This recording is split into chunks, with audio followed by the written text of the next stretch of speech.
All right. Ladies and gentlemen, we have a guy here, distinguished gentleman.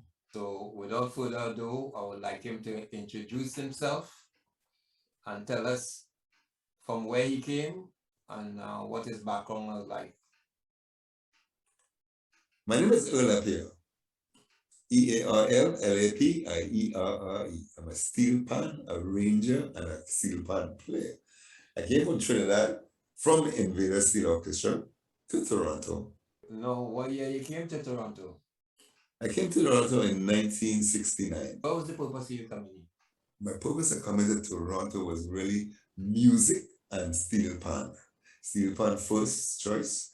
And I had some friends that know I was coming from Invader Steelband, and I'm the arranger of Invader Steelband that left Invaders to come to Toronto to start a new life. And my life is doing arranging for a steel band. They had no steel band yet in Toronto when I came. My friends were now trying to get a steel band together. They wanted me to bring up a soprano pan, a tenor pan, people call it tenors, and they wanted to get started with me. So I came to start a steel pan in Toronto. Were you doing just pan with Invaders or did you have another job in Trinidad that When I you was living in Trinidad, I was working at Cayman Advertising. I was working in the advertising department where we doing like ads for the newspapers and ads for the radio and different things like that. And I had to give that up to come to Toronto. So I gave up my advertising job and here I am in Toronto. and you gave up the job, so I would assume you came to a job in Toronto. No, I didn't have a job. I came because everybody's the pan business was something new, and the people that I was talking to, they wanted to help me to like get residency or different how you get, I don't know what they call it now, but to get your papers and try and get in those days when I come in 69, getting your papers, all you needed was like an invitation letter or something or somebody that know you or where you're gonna stay and people know immigration know where you're staying. And it was very easy. It wasn't like hard papers to fill out. It was easy.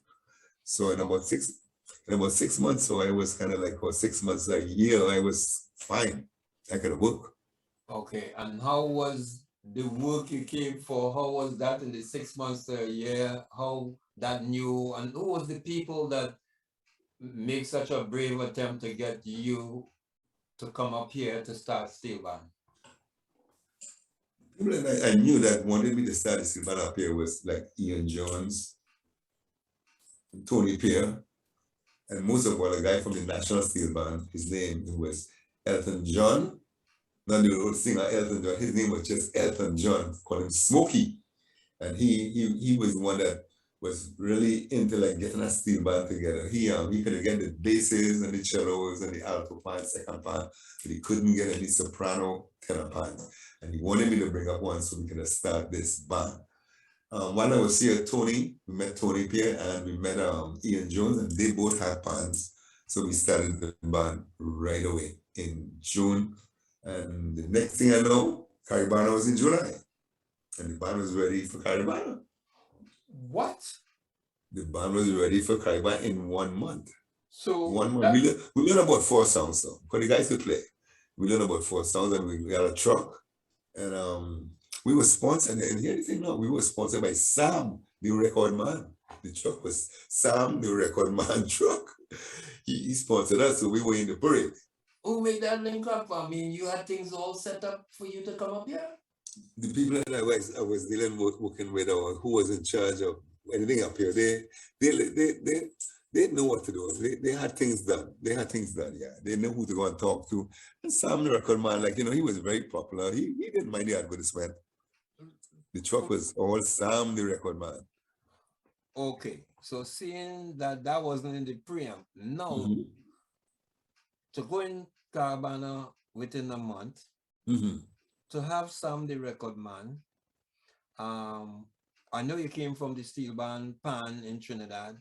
Was that a pleasant surprise to see things organized because you got that done in a short space of time? Because that's a nice way that culture started to work. I thought everything was that easy. I said, wow, just like that. I thought everything was that easy, but everything was just falling in place one after the other. Like all I had to do was do music. And everything is done, everything around me, they get in pan, they get in sponsorship, they get in t-shirt, they get in truck, they get in everything, was done. Okay. And what was the name at that time of the The name of that band, Toronto Symphony. Toronto Symphony was the leader. Elton John was the leader of that band. Was there, obviously there was no panorama or anything at that time, because I just always feel you guys were like the first steel band. Were there other steel bands around? Yeah, there was no like a panorama competition. There was bands, and they used to judge the band on the road, like best beaten steel band or the best playing music band or the best mass band and that kind of. So we all judged on the road, and we won the prize of best beaten steel band on the road in 1969. Toronto Symphony. All right. So how was the progression from that? Okay, you come in. Were you spoiled that everything start easy? Because things are not always that easy. So how did things progress? Because now you have to expand the band. I would think that's what progress is about. Expanding the band was hard because you had those members that I had in that particular group, those are the ones that was available to beat pan. A lot of people when I came up was going to school. A lot of the people from Trinidad came up here to go to school. You either go to John Brown, it's George Brown? Yeah, George Brown or something like that. Those are the names that used to be here, George Brown and UFT and that kind of thing. And York wasn't as popular as them, as those other two schools. York was, names were mentioned, but most of the people in the band were going to school and trying to get their papers together in the lines of their work, what they want to do in the future. I know my future was pan. I don't know what was a lot of the guys' future. I know they were coming to play pan as pan players, and that's all I knew. Okay. So now you're into the second year. How long did that start? Because obviously I'm waiting for you and Flemingdon around a certain thing. So how was that year after year? What was the progression? What was the progression from symphony to what to what? Toronto Symphony lasted for 2 years. That was 69 and 70. 71, we had Impact Steel Band. Some of the members from that steel band I left, about 2 or 3 guys left that band and joined that new band, Impacts. And we also got people like Checky, Joe Thomas. We had quite a few. We had about 12. The band was about 12 players. And we were more really, you talk about organization, that was an organized band. The Impacts band was organized in the sense that we were looking for work. We were looking for places to play in the golf courses and different places. We were looking to play in these kind of places on a monthly basis because, they had to pay the arranger. The arranger wasn't working anywhere. They had to pay the pan tuner, they buy a pan from Trinidad. So we were looking for funds to raise funds to buy these kind of instruments in that time. And it worked. It was working nice. In those days, it wasn't crowded. It wasn't competition. They say, well, this band is getting, right now there's competition in Toronto, but we have about 14 bands. But in those days, it was just Impacts. So was it no Toronto Impact, just Impact Steel Band? Just Impacts, just the name of the band. Okay. That was the name of that group. And those are kind of new names. I guess only people around your time, who into the steel band would know about that, right? And the people who was in the band and was in the band then. Yeah. So, if you mention that to Checky, hey, what were the Impacts? You tell him what Impacts. All right. So how did it move from there now? When it moved Impacts was from when to when? Impacts was from 71 to 72. 71 to 72. So what happened in 73? 73, well, now we started to get a big band. We wanted big band. People didn't want a small band anymore. People want to play big band, want to be in a big orchestra. So we started recruiting people, teaching young people to bring them into with the older folks. And that's how this average steel band and Harriet Tubman was where we got the youths from. The youths had a small band there and they came over to average. The youths came over to average eventually. They didn't just come over right away. They learned to play pans in Harriet Tubman. And he had this thing now. They had a thing where Isaac Haynes came to visit the Harriet Tubman. And Isaac Haynes liked this black thing. He liked to deal with black people and youths and see that youths are doing pretty good. And we were playing Shaft. And Isaac Haynes take our band to the O'Keefe Center because we are playing jazz. And he got fined for that. Isaac Hayes got fined. This band is not in the Toronto Music Association. You can't just bring a band and put them in the O'Keefe Center like that. No, he said, this is a band I've never heard steel band before. And they're playing a song called Shaft, My Shaft. So you met him personally, he came to Personally, you? yes. One of the pictures that I sent for you, original, you'll see him in one of those pictures. You'll see him in one of those pictures. So that we had what was the location for the band, the practicing on the actual, I won't call it Pantem because but that type of thing. What was your location, your practice location? This band, the Recruitment, had a nice big center on Davenport and St. Clair. Davenport and St. Clair. Nice big building. So bands were not suffering in those times for premises. They had a lot of warehouses. I'll come back to that later. A lot of warehouses that were available. People used to make masks. A lot of costume masks were made in these warehouses and stuff like that. So bands were not suffering for place to practice. Right now, bands are suffering, but in those times, bands were not suffering. So I'm from Harriet Tubman and the Isaac Hayes incident. That is where when we got the call that Isaac Hayes got charged for having these young people at the O'Keefe Center playing. That's when we decided to go professionally. The band was average. We joined the Toronto Music Association. We could get jobs at the exhibition because we are all union members now. We all belong to the Toronto Music Association. That's 73? That's yes. Okay. 73 and beyond, yes. So we all musicians, permanent musicians now. Whoever was in the band had us to join. The 12 of us had us to join. You know what we were practicing? On DuPont and Spadina, right at the end down there, there was Caribana House. Caribana had their house, the Caribana had their own house there. They gave us the basement. We were called Caribana average at a certain time, or Caribana Impacts. When Impacts dissolved, it was Caribana Impacts. Then we took it over to Caribana, Trinidad and Tobago, Caribana. Caribana sponsored us for a while. Things were nice. Listen, things were very, very nice in those days. It was no problem. But then it started expanding with other bands and stuff. Yeah, they started expanding. When they expanded, bands started cutting up band. Like we would charge 300 for a gig, and a band would come and charge 175. You know, he will get it. Yeah. Yeah, well, I mean, that's for those who don't know quality and who just who was just going to steel band to know that a steel band. Okay. Who was not thinking about quality. So I know we're coming up now. Any competition then? You know, seeing that they have other bands, were there any competition coming up now? When average started getting bigger, Panman Pat opened his own band. He had a band. Panman Pat had a band, and there's another guy had a band. We had big bands. All these bands are developing. I know the competition was held. You wouldn't guess where that competition was held. We had 5 bands in this competition, 5 steel bands, big band and small band. You know where that competition was held? In the Maple Leaf Garden. The only time a steel band competition was held in Maple Leaf Garden was that time in 74. How you figure that out? I wasn't there. The person did it. Somebody wanted to make some money, and they put the competition there. So, people are trying to make money all around. When people are just trying to make money. They just tried to see we could have full Maple Leaf Garden, but no way those 5 steel bands could have full Maple Leaf Garden. We probably had about 300 or 400 people in there, and it was a nice setting. We all played on the ice. We didn't play on the ice, but where the ice is big, all the bands were set up there, and it was nice.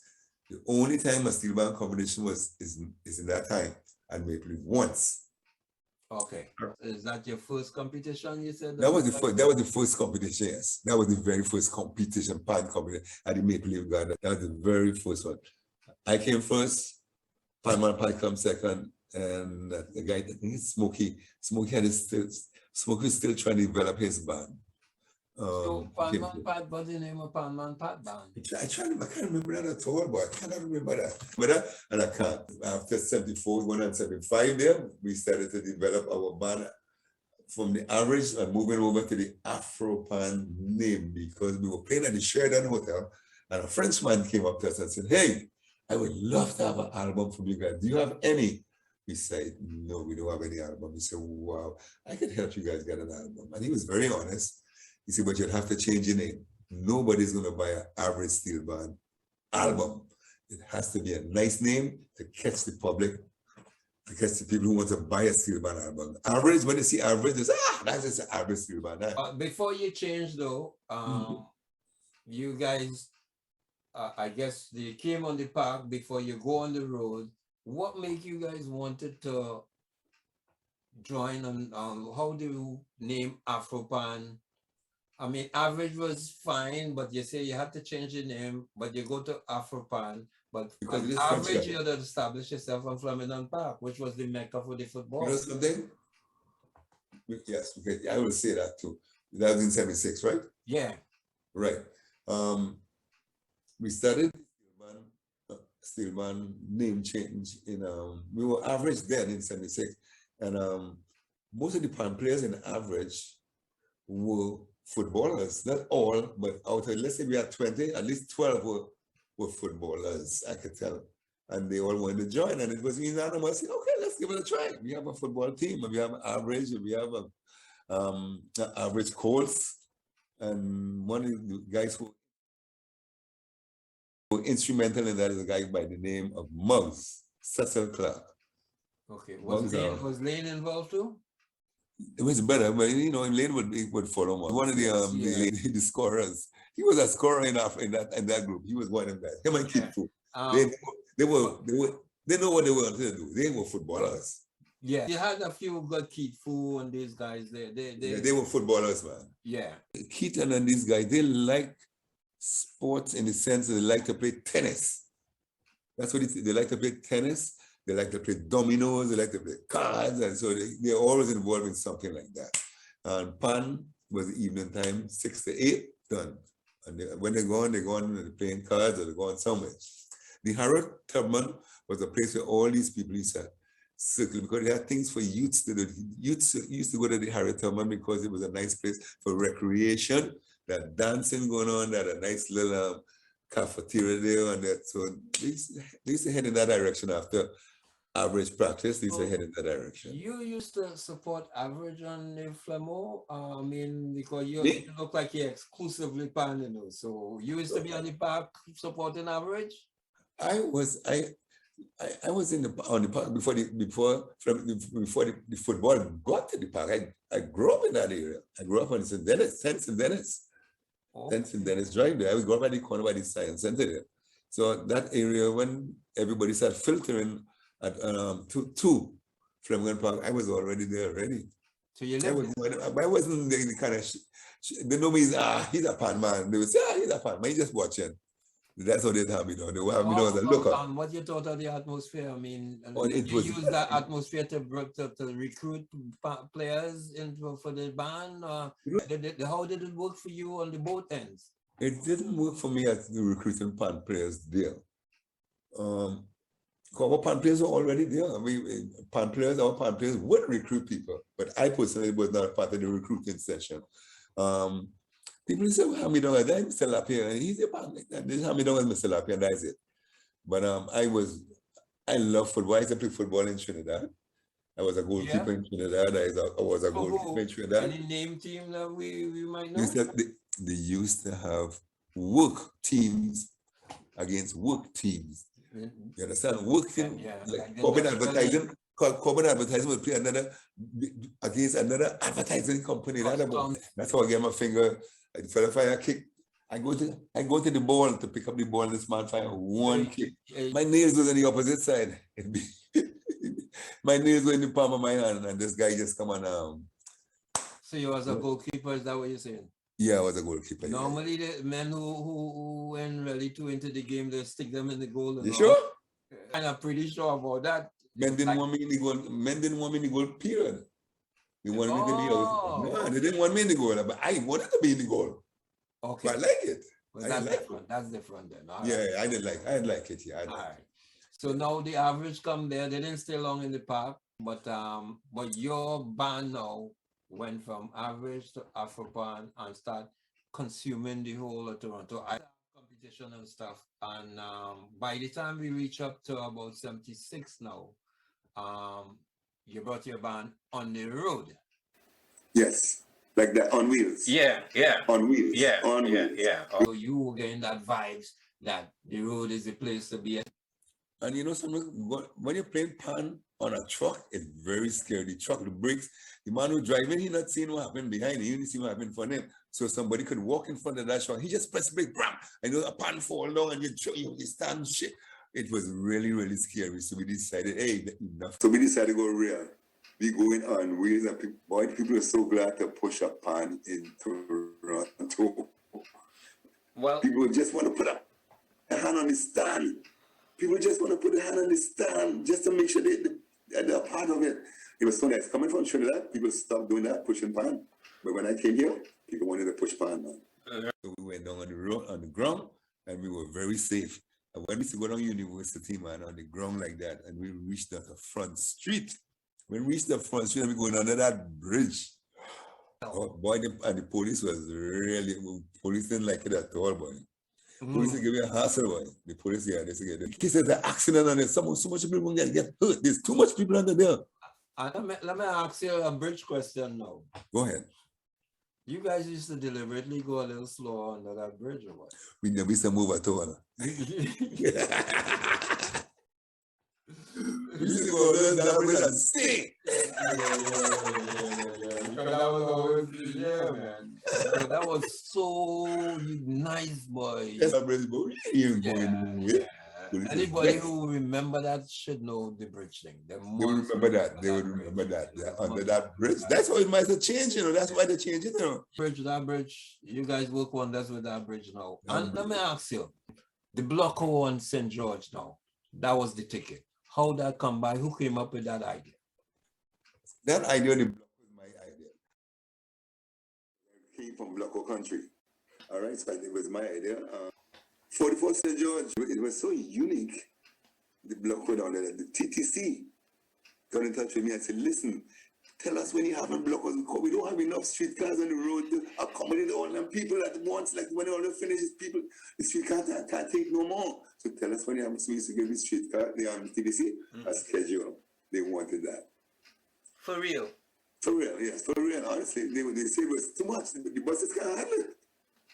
When I see them people go leave St. George and they go by the bus stop, it's like another all Bathurst and Spadina and University. They say, you have to tell us. We can't cater that. It was fun. All right. It was something unique. And you know something, you see everything happened from that St. George, you see the taste of Danforth, you see this on the street, that on the street, all kinds of things. Yeah, you were telling me. They came down there and look. Remember we had roti. So I need you to tell the public, like, plain and clear. Where did the taste of Danforth come from? 44 St. George. The idea came from 44 St. George. We and Ali. I was the music man and Ali was the main person selling doubles and roti. Ali started off together with us. Ali. Okay. Ali was the man started the food business. Ali used to make a killing, boy. Afropan had a magnet at one time. And Flemingdon Park had the parents and the family. Flemingdon Park had family united as one. Like all the families, they were like one. Everybody were like friends. Yeah. That is what missing right now, you know. That kind of friendly atmosphere. You're hardly seeing that now. That Flemingdon Park had that. Yeah. Everybody were friends. Everybody were friends. Flemingdon Park was had not only just football. No. We had the community center, you know, and Sundays we had blockhouse over there too, you know. Yes, I remember that. See that you hit Hagaman too, which was one of the main halls. And Hagaman is the Saturday and the blockhouse Sunday. Okay. This month, it was two bands, Afropan, Average, and Caribbean Cavaliers. We used to get all the work in Hagaman. Every Sunday is either Afropan, Caribbean Cavaliers, or Maceo, or some other person, some other DJ. So I saw Cambridge players, I saw KDK Symphonics, right. You know. Who was K something? Kenny, Desmond Kenny. Yeah, that was Kenny, the two Kennys and Desmond in the middle. Lightning, you know this guy Gould, Ian Gould. Yeah, so who's Lightning? Lightning is Ian Gould, and in Afropan he was the first DJ. the DJ in Afro, him and Austin Alexander. Oh yes. Oh, Austin, and oh my God, Austin and Ian was the first DJ we had. Lightning, that was the name of the group, Lightning Disco. yes. He's bad lad now though. Right, okay, yes. Yeah. As they call Austin, yes, I remember Austin Yes. was Lightning. Yes. Yeah. And you see them flyers prices, $1 to go into a party. Yeah. Jones was still with Afropan, right? No, he was not Afropan then at all. No. When did he? He was never Afropan. He was never Afropan. But he's one of the names who brought you. He took over from me at the Harriet Tubman Center. He took over the arranging with the youths at the Harriet Tubman Center. He was at Tubman. And they were twin birds. That's right. They were twin birds. That's right. Twin birds. Right, that was Ian, yes. So you started it and Ian took over from you? Yeah, because I wanted to move on. I wanted to move on to big band. I wanted to move on, yes. Okay. Yes. And so but he ended up Trimbos ended up being a fair size band too, no? Eventually, yes. There was enough room for big bands in Toronto at that time, yeah. 2 big bands, yeah. And Ian is a good arranger too. He's pretty decent, you know. But most of his friends that he went to school with, like Ken Jeffers and the Lord McKell, and they were to run that. So he had a connection with them through QRC, to the QRC college. Mm-hmm. He had that college thing, and they were all from QRC. So he connected with them from beginning. When he went in there to teach, he was welcome because he was an ex-QRC guy. Nice guy too. Yeah, nice guy. So now you reach a stage now that did you ever go to the Montreal Kite Festival? The band ever traveled that way? Yeah. We started with Henry Antoine. Yeah. We had dealings with Henry, man. Henry, oh my God. Everybody had dealings with Henry Antoine after a while. Oh my God. I don't know if that's a good thing or not, but why? Henry Antoine. But you know something? If it's one, he tried his best to have Montreal on the market where Carnival is concerned. He had such a name. Had a lot of things going for them. I mean, the corner store, it was a freer town. You told me that, yes. You told me all that, yes. It was a freer town. And you said you were there before you came to Toronto. Yes. The name La Pierre, because of Expo. So who did you go Montreal with? The Junior Chamber of Commerce. Trinidad Junior Chamber of Commerce. They were the businessmen of Trinidad. How long you stayed there? 3 weeks. How was it? We didn't just went visit. They just wanted to go and play pan. A lot of white people, white Trinidadians was in that band, and businessmen, and they just wanted to do that. They had me working with them in Trinidad for about 2 months, teaching them the anthem, the Canadian anthem, and we learned about 6 songs. Easy songs. It wasn't no hard song, Panama song, easy songs that they went up to Toronto. And they took me as a arranger because if something go wrong with the pan, who will see about it? They can't see about it. They don't even know nothing about pan. They only know that I teach them 6 songs. And they took me, and that's how am I to know about Montreal and the name La Pierre. You have to be able to speak French. That didn't happen in Montreal only, you know. One day we were practicing at 44 St. George, and this car from the CBS from Quebec came up to come up to Toronto to interview this Frenchman who is winning everything in Toronto. They come to Caribana. And they didn't call me and tell me they're coming. They said they just appear. 6 of them. And they come. So I watch us. They watch me, they expect me to answer them. I can't answer all you. So I tell somebody who can speak French in Afropan, tell them I can't speak French. Boy, they got angry. You see, with a name like La Pierre, you can't talk French. We come to interview you. I said, but you could have phoned first. You could have write me and say you're coming. Nobody write me and tell me they come. They appear. They just appear from Montreal. They interview this Frenchman. They have me know as a Frenchman. So, to this arranger thing now, seeing that you solo, Invaders, let me ask you, what's your niche and choice of song? I mean, if you have a stage, you have a variety, but what's your choice of song? Do you like specific artists, or is it something within the music, they change chords, something that you can generate your unique style in choosing a song, especially let's say a panorama song, what you kind of look for? What is your niche in You talking choosing about a song? panorama Do you music? go with a popular song and feel you could change it up and you already have people liking it and all you have to do is deviations? Well, during the blockhouse situation in Afropan, you could tell by the people. You could watch voices and the people who singing what and who ain't singing what and the pan players, how they liking it, they like that song, they like that song. So I used to watch everybody and get an idea of what people like. I used to really please the public where that is concerned. I would pick my song from what I've seen happening in the blockhouse and what is happening in the panyard with a certain song. I would have my own choice. But if I see these people, because choice of song is important. Mm-hmm. Choice of song is very important. Right now, you can go back to the old time song. Right now, I would go back to an old time song now, right now. But them songs coming out now, they suit a certain this young people. They don't suit us who like music. Who like music, you'll find in Kitchener, the Sparrow, they used to make real pan song. Yeah, well, Kitch had it done, but the point is, what about the judges if you're gonna go in competition? You could either But I stick get with think young about that people, too. but you still have to stick songs where you can be yourself and deviate a little bit and stuff and come back. Yeah. You have to think about the judges. The judges is most important in these kind of things, but the judges who have you in the palm of their hands.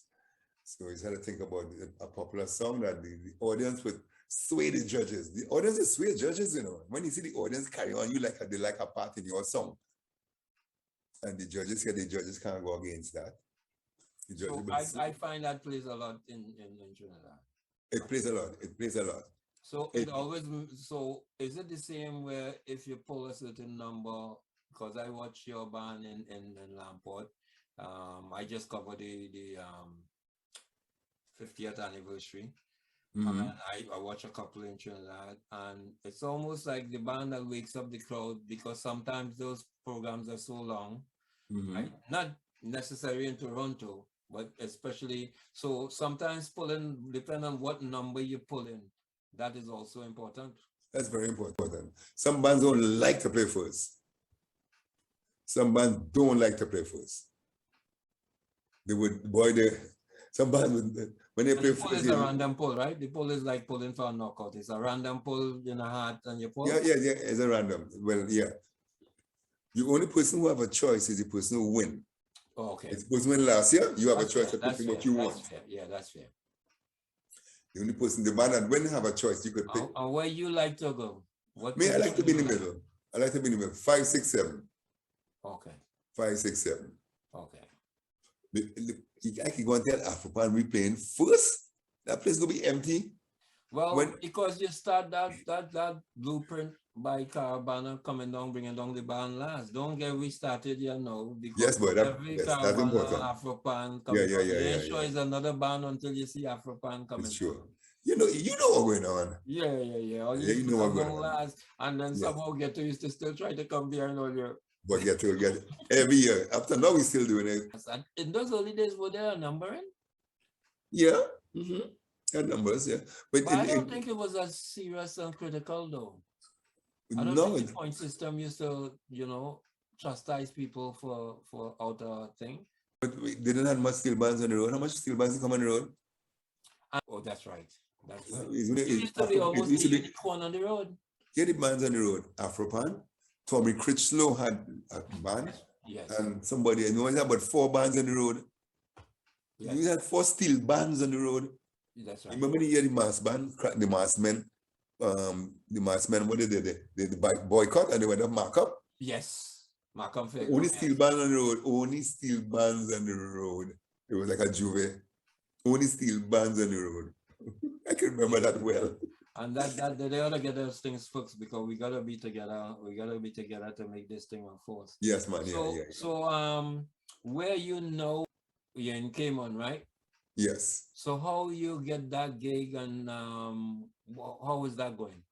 That gig come through a guy by the name of Earl Wong. Earl Wong, he's a tuner here in Toronto. He tuned pans in Toronto.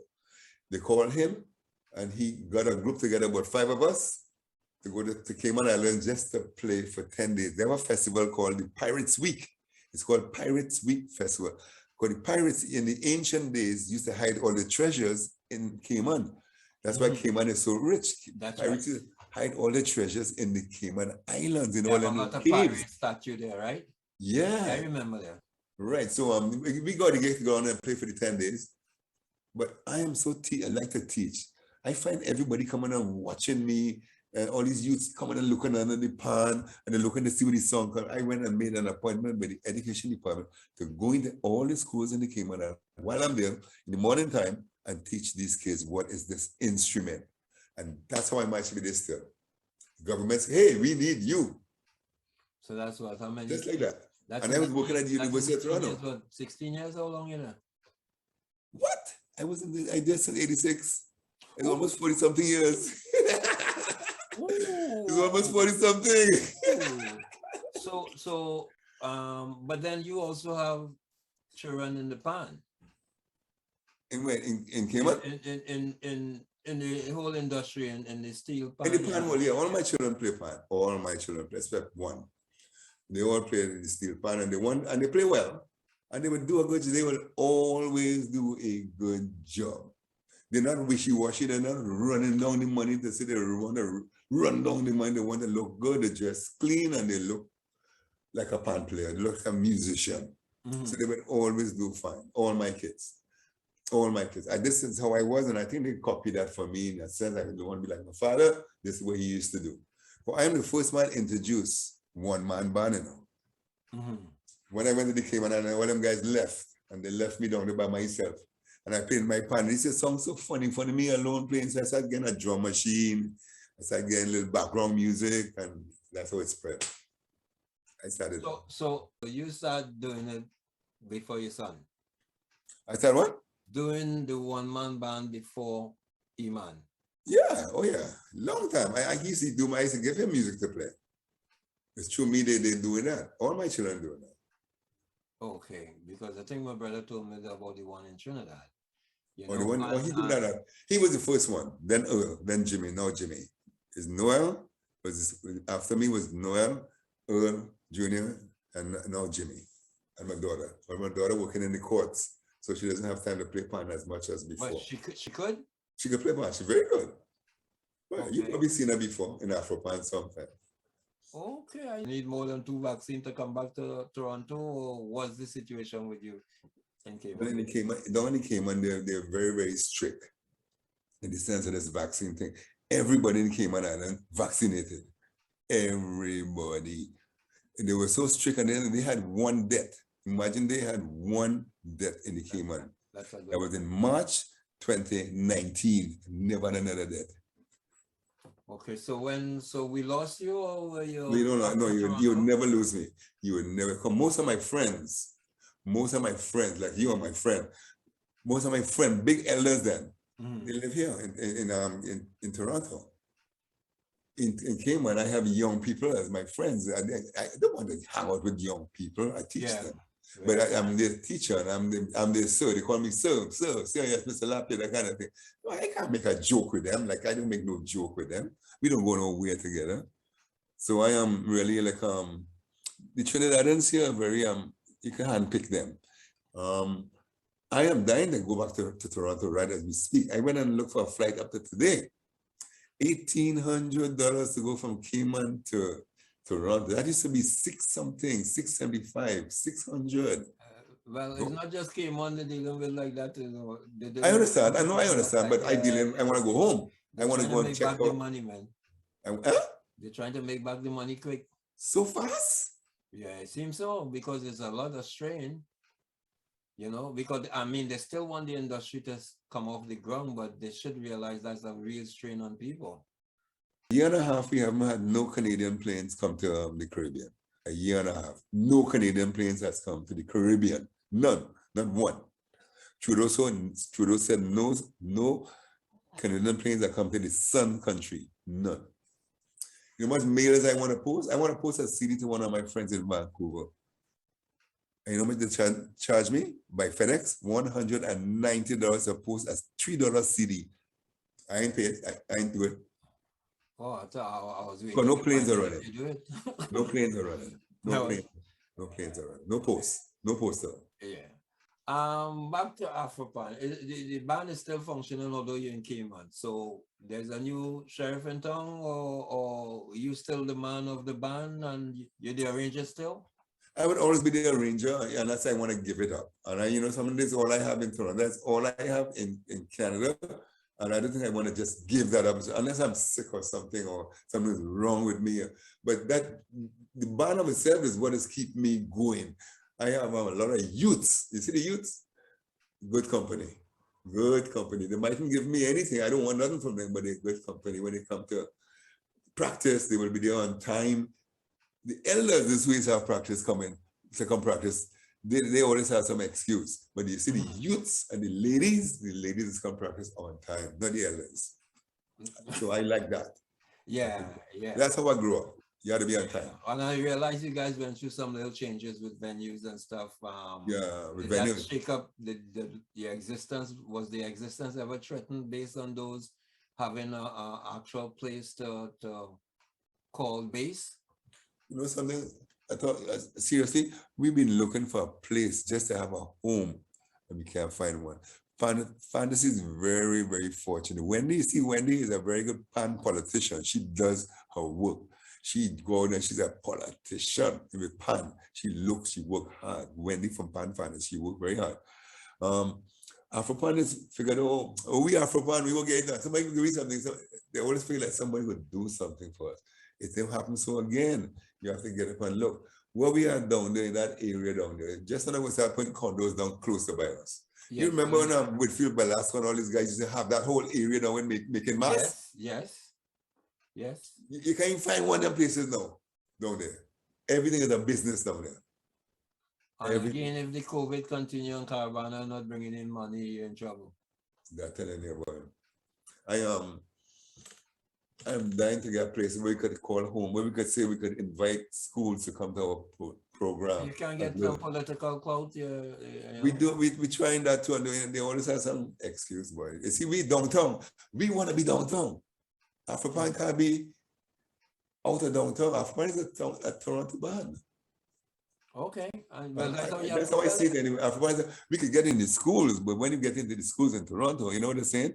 Oh boy, we have no place to put the pans. You want to take down them pans every day. Yeah. Pans every day.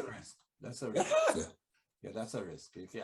I ain't recommending that. That's a risk. I don't know how you say the other bands manage, but for me, who'd make up my mind not to beat no pan in Toronto, no matter how Ian Jones and everybody was calling me solo and all kind of enticing thing, I tell myself, I ain't giving up them hours, but I noticed Afropan and start to expand. But it never enticed me, but I was aware. I used to come down. And I want to ask you a question now. I heard you mention solo. What solo are you talking about? Solo harmonites. I arranged for a solo, That's the last band I arranged for, solo. Well, yeah. Just recently, in this recent party, Is that right? Yes, yeah. I'm the last arranger. Come on from solo. You're brave enough to follow after the legacy of Earl Rodney, boy? Earl Rodney, yes. They said the passing it from Earl to Earl. And I did well. That makes sense. From Earl to Earl, I did well. I used to win bomb competition like crazy. The Juve one, I licked down the place with bomb. Then they come to 21st century. But at that time when they had me, they were not as big as when you were around them. They were small. They were in the medium category. Okay. So we did well in the medium category. We did well. We were in the finals. I did well in Harmonites. I did well. I didn't know that. That's why we have a connection. Yeah. And it's good that you remember a couple of them things, man, because those were important things. Very important, boy. And and stuff. Listen, man, your stuff is important too, because I didn't know me and you were dealing with the same band. Solo harmonic. Yeah, look how that come out. Just like that. Listen, I hear you say solo. I say solo. Let me ask him this question. Yeah, man. I'm glad. But that's your home? I was with Saturday night. I went to just after record. Okay, all right. Look, I was arranging in Invaders during the record time. And I used to find myself up by solo. And then let me see me.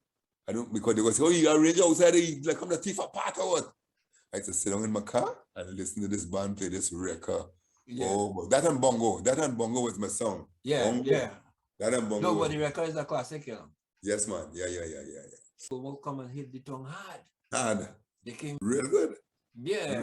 Powerful. Big. But, and you To have me- solo under your belt, boy? And to me, that was the biggest steel band I ever see on the Panorama stage. You know, band was come on the ramp, down the ramp when they play bongo. Yeah. Oh my God. I know the band. And the band was nice too. Yes, man. Yeah, Yeah, the arranger was good too. So now as a arranger now, Lamel, this is a next tough one for you now for the It's been public tough. and something. Talking about arrangers, we just talk about old Rodney. I mean, you look at Bradley. Which ones of them you look at and what you feel you can take a little pattern from? I like Earl running for his Latin style. Like, he was a Latin style man. You see that? A game that he have that Latin thing down to a science. I love that. I grew up in Woodbrook, so you know I'm gonna be a phase 2 Invaders. I can't get away from that. I'm a phase 2 now, and an Invaders. Still an Invaders member. I'm still an Invaders member. I'll always be. I grew up in Invaders, and I grew up in phase 2. So what about Stalif when Stalif was there? But Stalif, I didn't last that long in Stalif. I went straight over from because I was in Canada. I was in Canada. Well, let me get it more difficult now. Or you see that you're a Western man, Stalif, Invaders, and Phase 2. The West Band is Stalif. Stalif in Phase 2 Invaders. I know they have And how you class them? But you remember Stalif had crowd on a Monday. Yeah, they didn't have that again. They don't have that again. You know, took away Stalif crowd? All Stars. Yeah. All Stars playing the same mass as them. Yeah. I saw that when I went down, yes. All Stars very disciplined. They mash up Stalif. And they are diehard too, you know. They have more diehard than elders. I remember the band was long one time. You could hardly hear music. Which band is that? All Stars. Yeah, man, still. They have, they had they had 6 bands in their band this year. 6 bands to accommodate the players. Wow, boy, dedicated. That is a disciplined band, boy. And the band, humongous. Yes. Humongous. And they're still playing the same mass, right? Same. We're going to go play again. So let me ask you. You think people is change the outfit or they just wash it and sell it to Just wash it and put it in laundry. Laundry thing for next year. But them only getting bigger? They're only getting bigger, yes. Yeah. They could only get bigger.